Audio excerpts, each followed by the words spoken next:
Alors à présent, on va utiliser la méthodologie qu'on a analysée pour écrire les tests unitaires avec un autre cas, histoire de voir que c'est possible de le faire dans un laps de temps court. Parce que tout à l'heure, ça a pris quand même plus d'une heure pour faire ces tests. Vous allez me dire, c'est impossible de faire ça en peu de temps, on n'a pas beaucoup de temps à l'examen.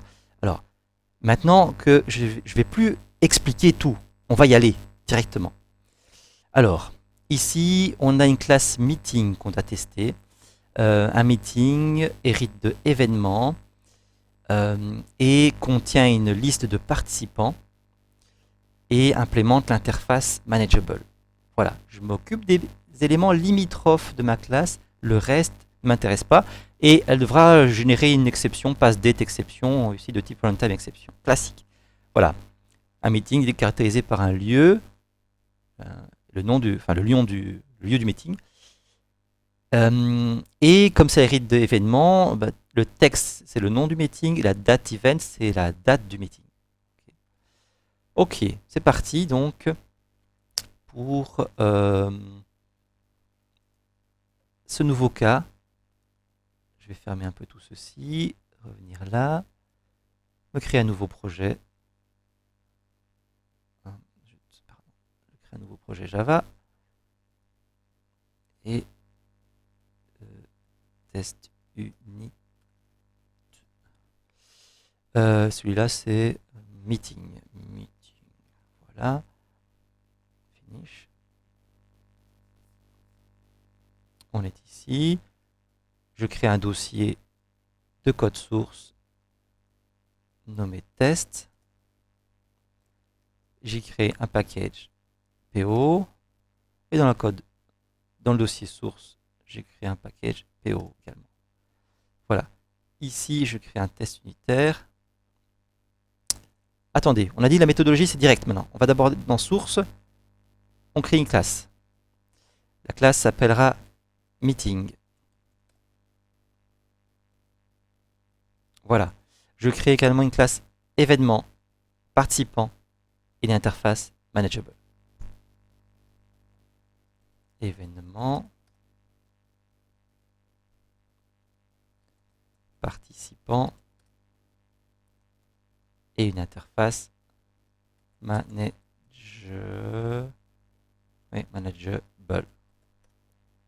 Voilà.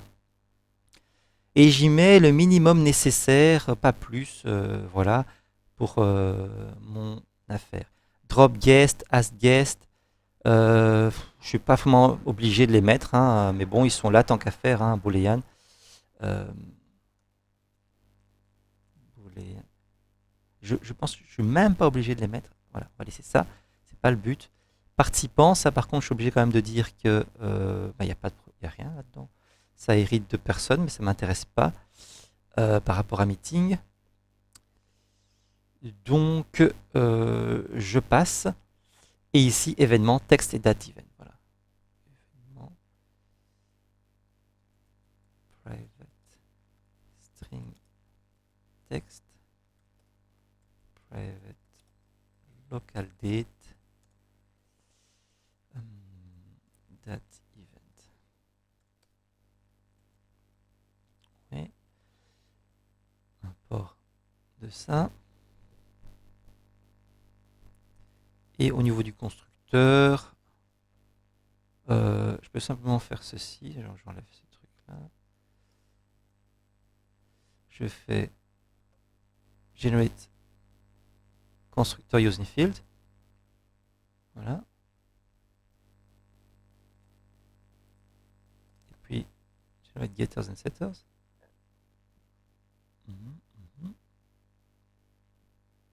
Et toString.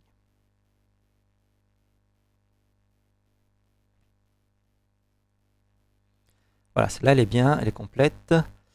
Est-ce que je n'aurais pas besoin de mettre un toString pour participant? Pas du tout, la classe a juste besoin d'exister.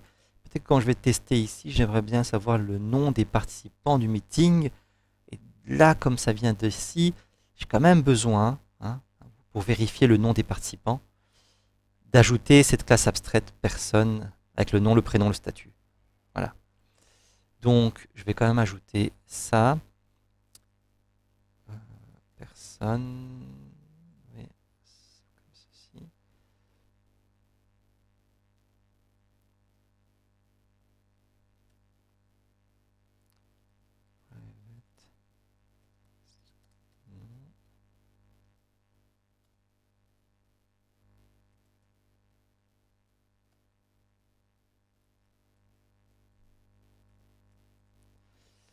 C'est une abstract. Abstract class. Voilà. Et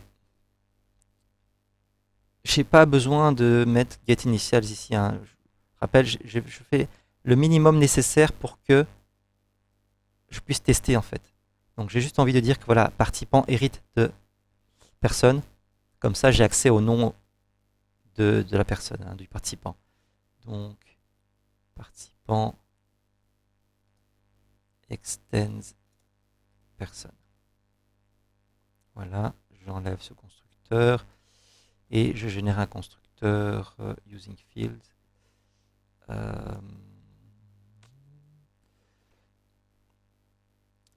Ici, dans celui-là, je génère un constructeur using field. Voilà. Getter et setter. Oui, parce que je ne peux générer ici que là où il y a des champs, hein. C'est pour ça que je génère au niveau de la classe personne. Getter et setter. Et toString.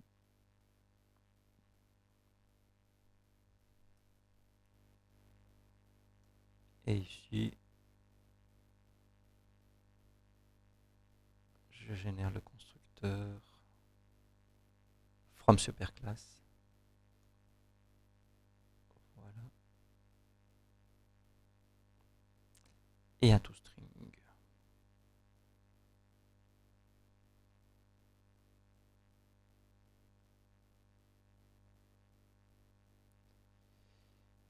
Voilà. Et alors, si vous voulez, hein, on met les méthodes abstraites de l'interface, la méthode abstraite de la classe abstraite. On peut les ajouter, mais c'est pas, ouais, c'est vraiment pas nécessaire euh, pour écrire notre classe test, hein. Voilà. Reste la classe d'exception, passe date exception. Date exception qui est de type runtime exception. Voilà. Je ne vais pas mettre le constructeur ici from superclass. Je vais le faire après. Voilà, je préfère le faire maintenant. Comme ça, il me met oh, il me met arc 0. Je n'aime pas du tout arc 0, arc 1. Qu'importe.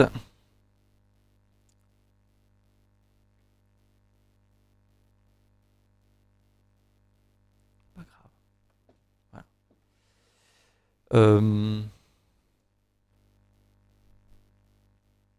Et maintenant, on s'occupe de meeting. Meeting, le lieu, les participants. Donc, private string lieu, private array list de participants.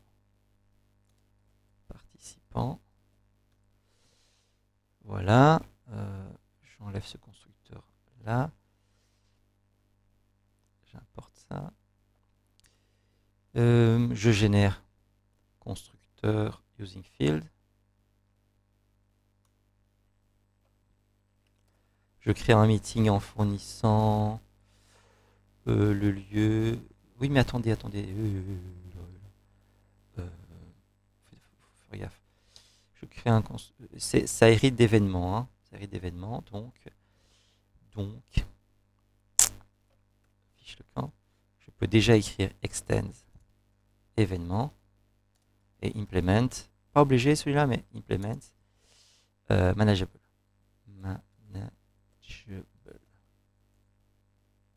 Voilà. Ça maintenant, je génère mon constructeur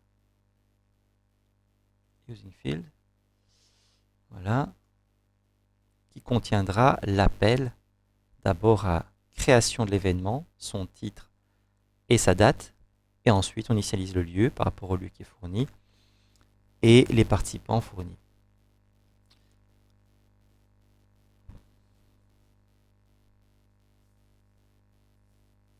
Voilà. Alors ce qui serait intéressant éventuellement, c'est de fournir un deuxième constructeur auquel on n'aurait pas dit quels sont les participants, parce que bon, c'est une grosse liste ça. C'est pas toujours sympa de devoir fournir cette liste. Donc on pourrait dire que dans ce cas-là, la liste est vide. Hein, new array list de participants.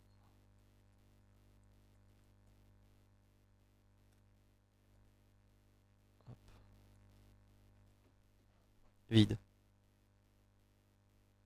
Voilà.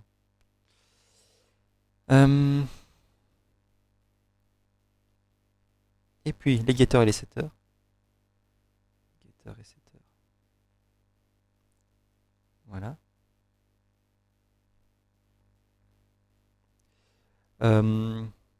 Et puis les méthodes getVIP et le toString. Donc public la nana getVIP. Alors getVIP, ça me renvoie la liste des participants qui sont des VIP. Statut VIP. C'est un peu le statut, une chaîne de caractères qui vaut normal ou VIP. Et puis c'est encore expliqué ici, hein, dont le statut, la liste des participants dont le statut est VIP. Donc, ce faisant, je sais que ça me renvoie une array list de participants. Pour l'instant, je mets simplement return nul. Voilà.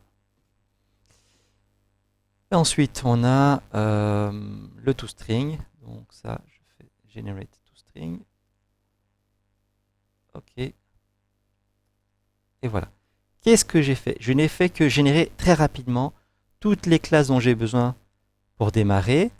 La classe que je veux tester, j'ai mis les propriétés qu'elle contient. J'ai généré un constructeur full paramétré. Et je m'en suis quand même créé un deuxième avec un paramètre de moins parce que je trouve que c'est plus pratique de ne pas devoir fournir à chaque fois une liste de participants. Je crée un meeting et au début, il n'y a personne qui participe. Et ensuite, après, j'ajouterai des participants dans un second temps avec le setter, par exemple. C'est une question de pratique. Je ne suis pas obligé de faire ça, mais c'est une question de... Voilà, pour faire les choses pratiquement. Et donc, du coup, au lieu de faire ceci, j'aurais très bien pu faire à la place 10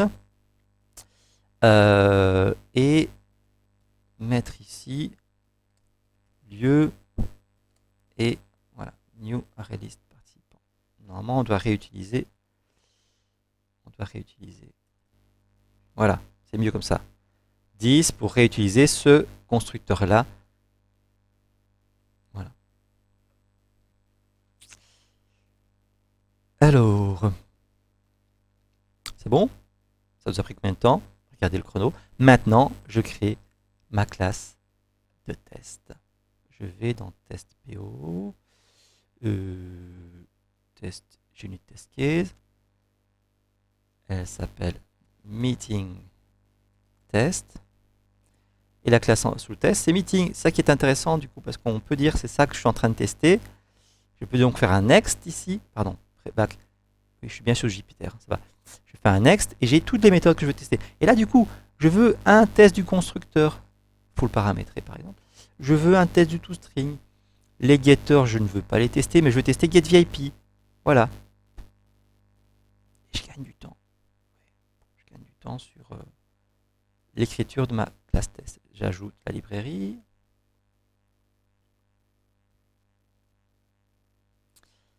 Et voilà. La méthode setup, je sais que je vais devoir y préparer mon meeting. Donc, private meeting M. Un meeting aura besoin de quoi? On va voir au fur et à mesure. Donc ici, si je fais M soit new meeting, qu'est-ce qu'il faut lui donner à ce meeting? Le titre du meeting, très bien, et la date. Donc ça va être réunion. Réunion. Qu'importe, réunion. Et la date, ça va être la date locale.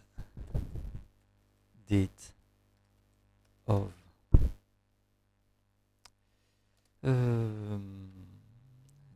l'année, mois, jour. Donc 2022, 8,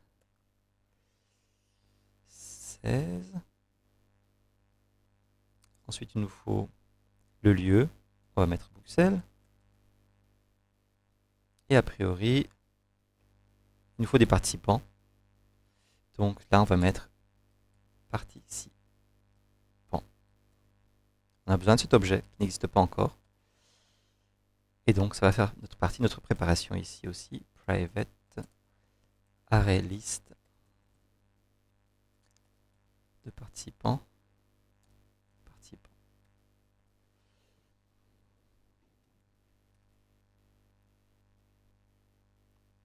J'importe. Allez. J'importe. Je sauve. Voilà. Et j'importe ça. N'oubliez pas de sauver à chaque fois parce que sinon vous allez avoir certains bugs. Cette liste est non instanciée et vide. Donc je l'instancie.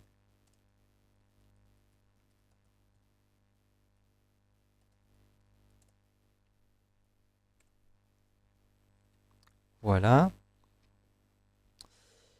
Et je peux y ajouter, dans mon setup, je peux y ajouter des participants.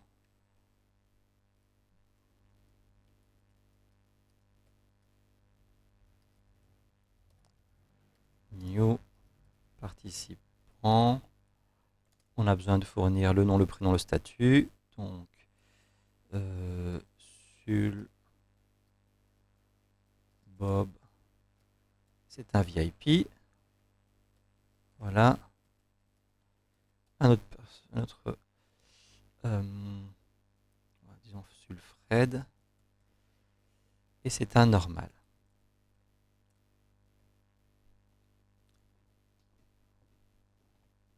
Et on peut rajouter encore d'autres VIP parce qu'on sait qu'on aura besoin d'avoir comme ça plusieurs VIP dans la liste.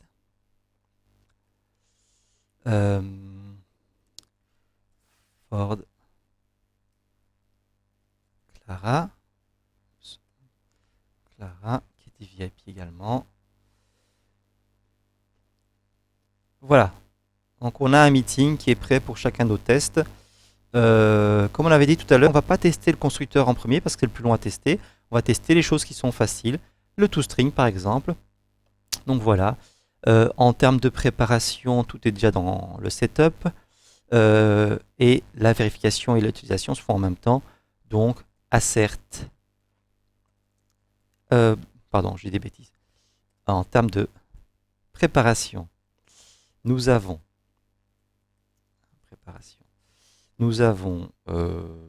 un string qui est attendu, expected, et on devrait avoir assert equals expected m.toString. Voilà. Là, je fais à la fois l'utilisation et la vérification.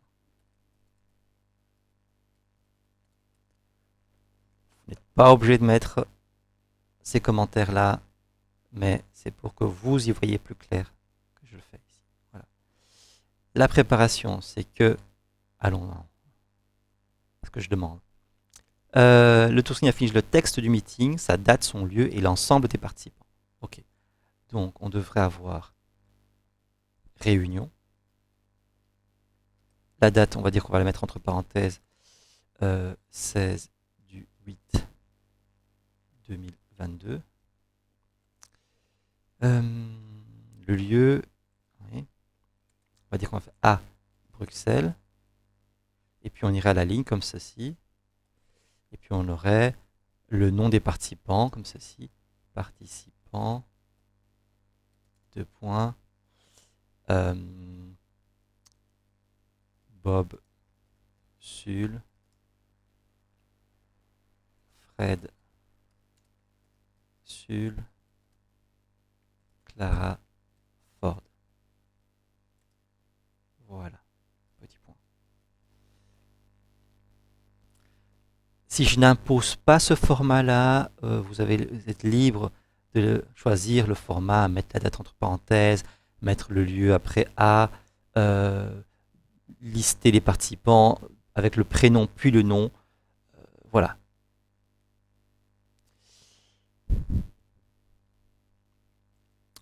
Du coup, c'est plus facile hein, quand j'impose pas un truc. Si j'impose, évidemment, c'est aussi facile au niveau des tests parce qu'il vous suffit simplement de copier-coller ce que j'impose et de suivre ça, quoi.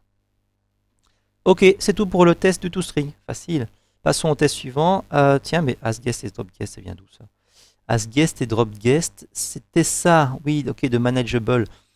Très bien. On avait oublié de le mettre. Hop, au niveau de notre interface. Public, boolean, asGuest.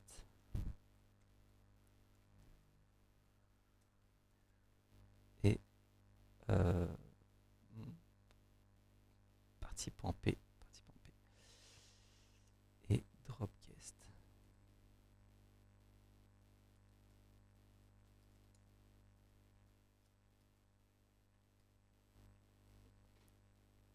Voilà, comme ça ici, je les ajoute avec le quick fix.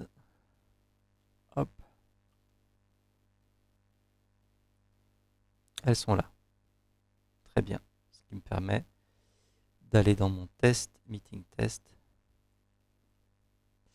et de les ajouter. Elles n'y sont pas puisque j'avais oublié de les écrire, donc elles n'ont pas été générées. J'ajoute manuellement.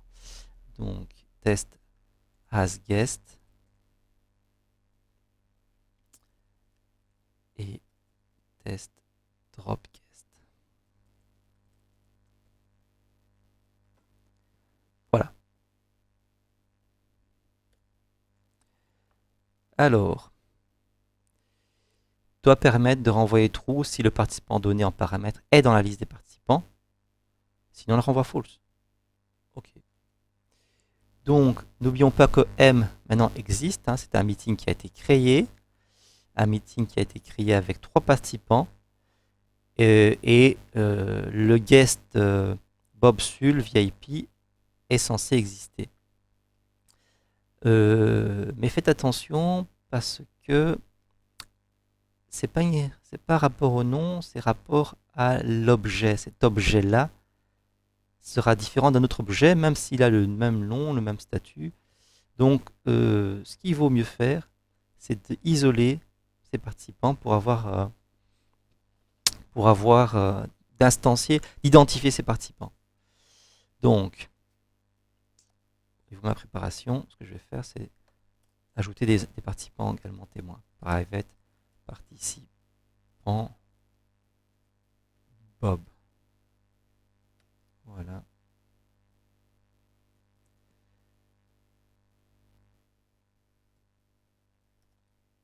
Participant Fred et participant Clara.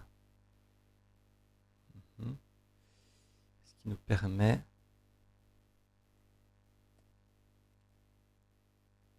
de faire ceci.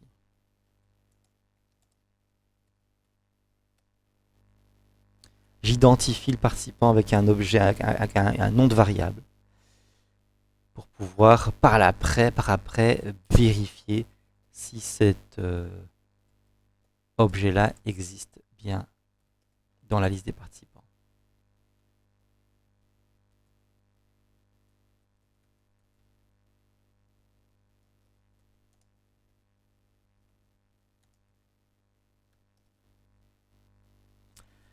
Voilà, j'ai 3 participants, je les ajoute à ma liste de participants.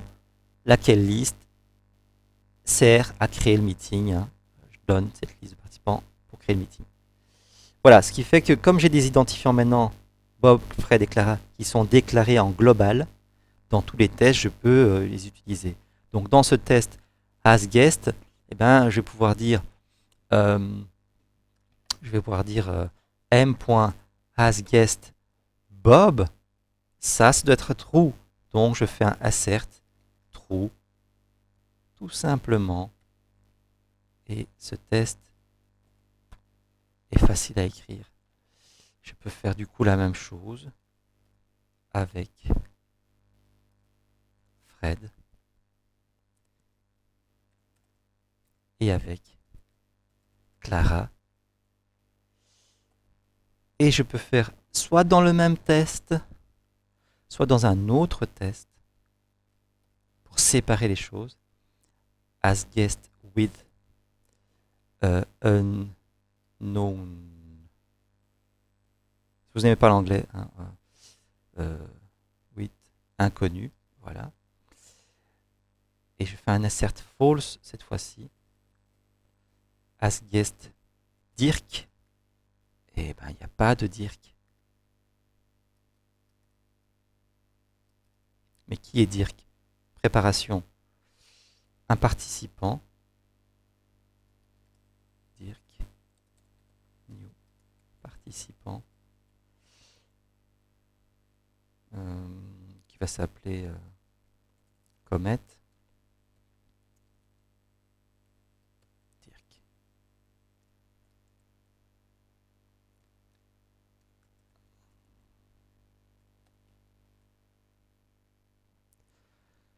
Ouais, je crée un participant et je vérifie si ce participant fait partie des invités du meeting, de la réunion. Ben non, vu que je ne l'avais pas ajouté, donc ça va envoyer false, et c'est bien cette assertion que je fais. Donc j'aurais très bien pu mettre ça dans la même méthode, dans le même test ici, mais je préfère séparer les deux tests pour dire ça doit fonctionner parce que les participants effectivement sont ceux-là. Celle-ci doit échouer parce que c'est un participant inconnu. Et d'ailleurs, je peux pousser plus loin mon analyse de ce cas-là en disant, même si j'ai un Bob 2 qui s'appelle Soul Bob, qui est VIP,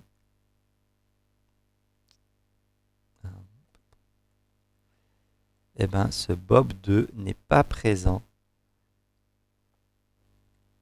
N'est pas présent dans ma réunion. Même si il a le même nom, le même prénom, le même statut que l'autre Bob, c'est pas la même instance. C'est un autre objet. Voilà. Il ne doit pas le considérer.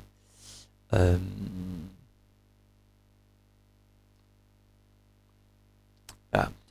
que je vais peut-être retirer ça parce que finalement, au niveau de notre vérification, on va vérifier le nom, le prénom de la personne. Ça, c'est une contrainte d'égalité. Hein. Allez, j'enlève ça. Allez. Okay. Alors, test suivant, drop guest. Supprimer un participant donné de la liste. Renvoie true si le participant a été supprimé, dans le cas contraire. Et si le participant n'est pas dans la liste, elle renvoie false. Okay. Donc, c'est de nouveau un truc du genre assert true, hein, c'est la même chose que ça. Voilà. Assert true m drop guest Bob. Voilà, Bob est dans la liste. Et le fait de le supprimer doit renvoyer true. Parfait. Et je peux faire la même chose avec les autres, hein, avec Fred et Clara. Oh là là, c'est la même chose. Je peux supprimer, retirer de la liste Fred et Clara et Bob. Ceci réussit. Je vais peut-être mettre ici un D majuscule et là un H majuscule. Voilà. H majuscule. Et de la même façon, je veux supprimer un inconnu. Ça ne devrait pas marcher. Ou bien même l'idée de resupprimer quelqu'un qui a déjà été supprimé. Ça devrait pas marcher. Donc, je fais une copie de ça, par exemple. Voilà. Je crée un inconnu, je ferai un drop guest de cet inconnu.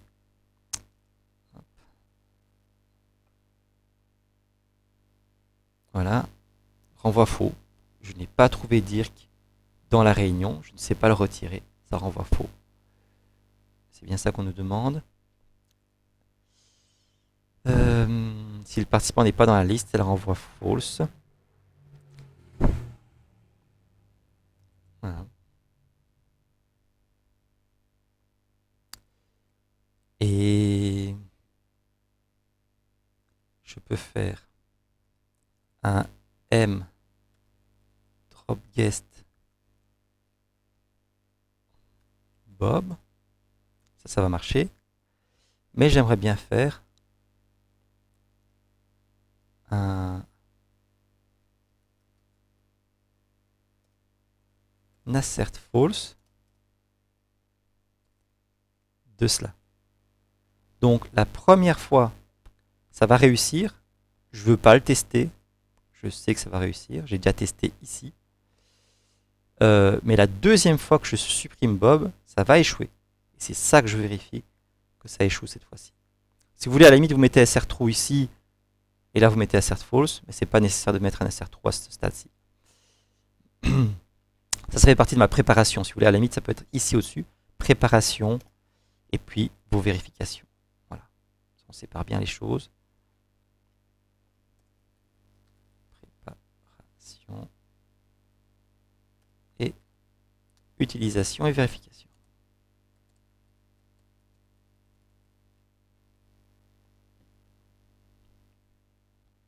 On peut commenter en disant que Bob a déjà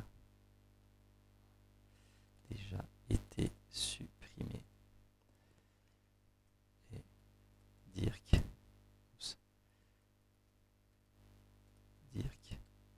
n'est pas dans la liste. Voilà. Ok. Suivant, getVIP renvoie la liste des participants dont le statut est VIP. Ok. Il est là. Je vais le mettre tout en bas pour être un peu dans l'ordre ici, même si l'ordre n'a pas d'importance. Voilà, ici. Et on a une réunion et m.getVIP devrait nous renvoyer des VIPs. Voilà. Et ces VIP, c'est une array list de participants.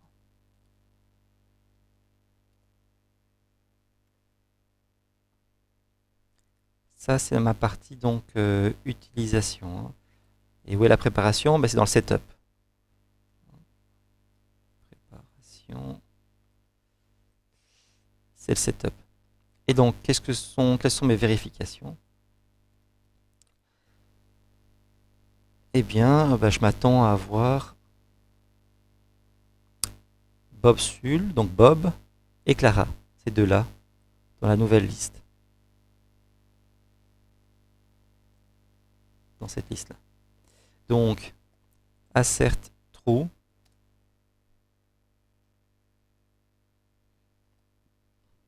Que VIPs contains Bob. Oh là là là là là, qu'est-ce que c'est facile. Assert true que VIPs contains Clara. Voilà. C'est tout. Vous pouvez également avant ça, ok?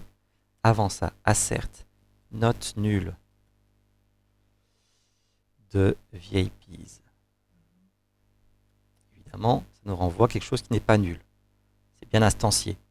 Ensuite, assert equals de, vous avez compris, la size de cette array list. L'appel à la méthode getVIP devra renvoyer une liste qui n'est pas nulle, qui a une taille de 2 éléments et qui contient le participant Bob et le participant Clara. Voilà. Si vous voulez, vous pouvez dans la préparation ajouter encore un autre participant, éventuellement, pour vous dire voilà, il y en aura 3 et ce sera ces 3-là. On peut faire un cas où il n'y a aucun VIP. Hop,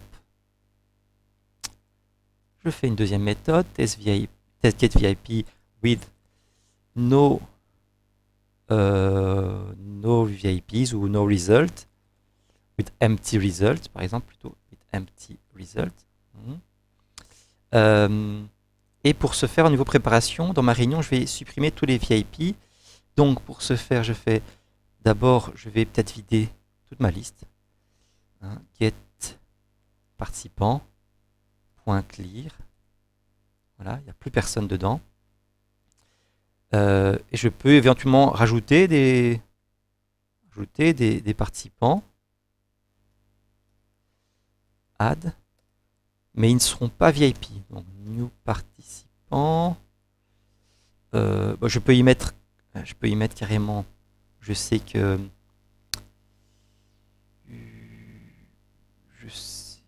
Non, c'est dans le setup, donc. Non, je dois faire new. Je fais new. Hop, je vais faire comme ceci. Je voulais utiliser. Voilà. Je vais ajouter Fred. Il est normal. Et encore ajouter.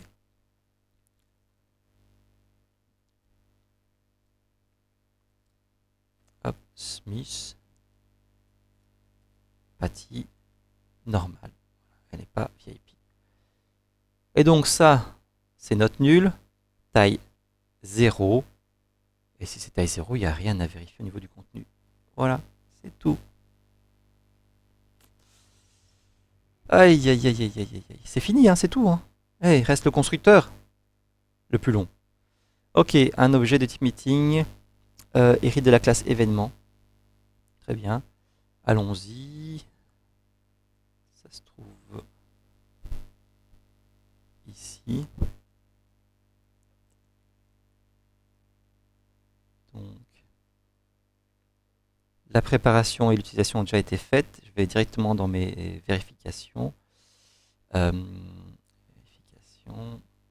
C'est assert true que M est une instance de événement.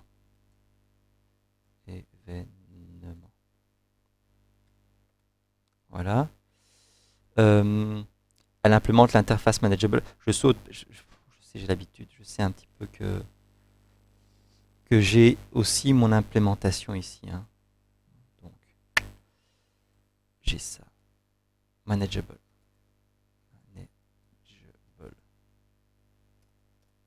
Héritage et interface. Maintenant, lieu, le champ lieu. Donc, assert equals Bruxelles devrait être un point get lieu. Ensuite, les participants, une simple liste d'objets participants. Donc, assert true m.get participant instance of ArrayList. Tac. Et puis assert not nul m.get participant. Oui. Et on sait bien qu'on a 3 participants là dans cette création. Ok, donc on peut continuer sur assert equals 3m. Oui, get participant size.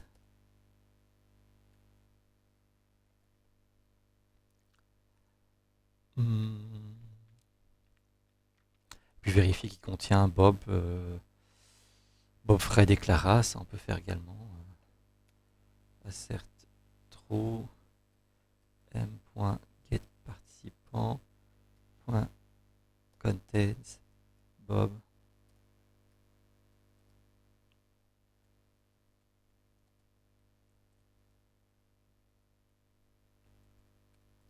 Fred, Clara. Ok. Sanction en effet. Lorsque vous créez un meeting à une date dans le passé, il faudra lever l'exception past date exception. Alors voyons voir un petit par rapport à ça, parce qu'on a créé une date qui peut être dans le passé ici. Hein. On ne sait pas quel jour on est, donc ça peut déjà être un problème ça. Qu'est-ce qu'on va faire? Qu'est-ce qu'on va faire?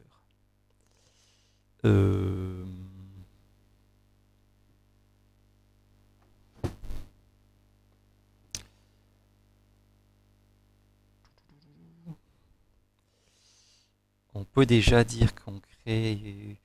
Donc là, on va faire une local date event qui sera basée sur local date now. Plus on ajoute des jours pour être sûr qu'on n'est pas dans le passé. Plus 15. Voilà. Comme ça, on a d'office une date dans le futur. 15 jours dans le futur. Date event. Voilà, je corrige mon setup compte tenu de cette nouvelle information. Je veux que mon setup me crée un meeting qui sera jamais un problème. Hein, puisque il est interdit de créer un meeting avec une date dans le passé, sinon exception. Donc, d'un point de vue général dans mon setup, tout meeting que je crée doit toujours être dans le futur. Donc, par rapport à aujourd'hui, plus 15 jours, ça marchera toujours. Voilà. Et maintenant, dans le test que je fais ici, je veux tester que la date... Hein, je n'avais pas testé ça. Hein, je n'ai pas testé la date. Il ne faut pas oublier de tester tous les champs de l'héritage, hein, c'est-à-dire le titre de meeting, sa date, son lieu, les participants. Hein, donc j'avais oublié la date. Ok. Donc, occupons-nous de la date. Assert. Préparation. Préparation. Local date. Date meeting. C'est local date. Now. Plus.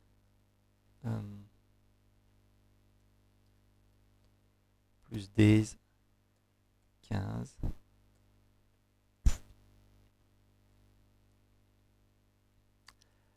Et du coup, je peux faire un assert equals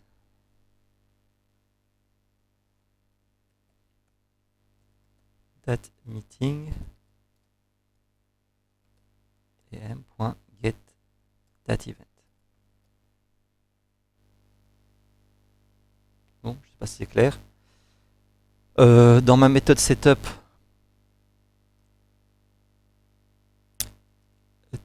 chaque réunion sera créée à la date d'aujourd'hui plus 15. Dans mon test normal, je veux que effectivement la date de la réunion, du meeting, corresponde à la date d'aujourd'hui plus 15. C'est tout.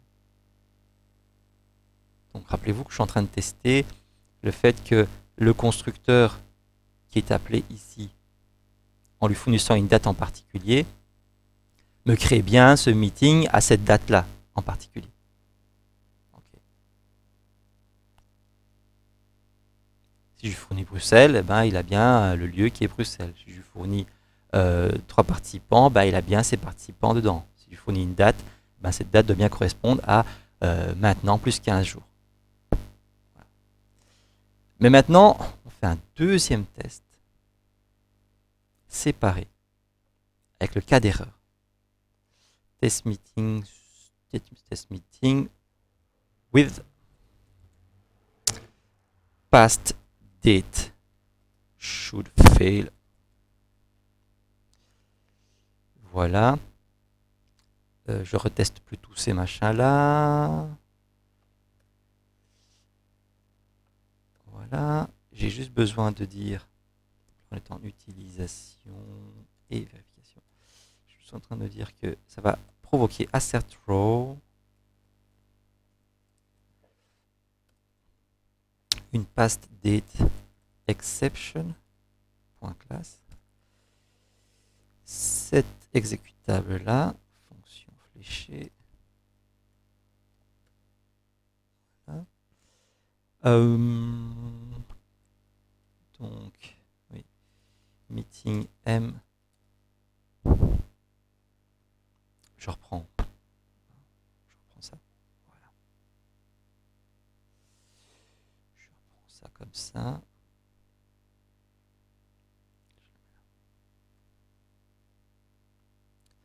Voilà. Les participants ici, on s'en fiche en fait.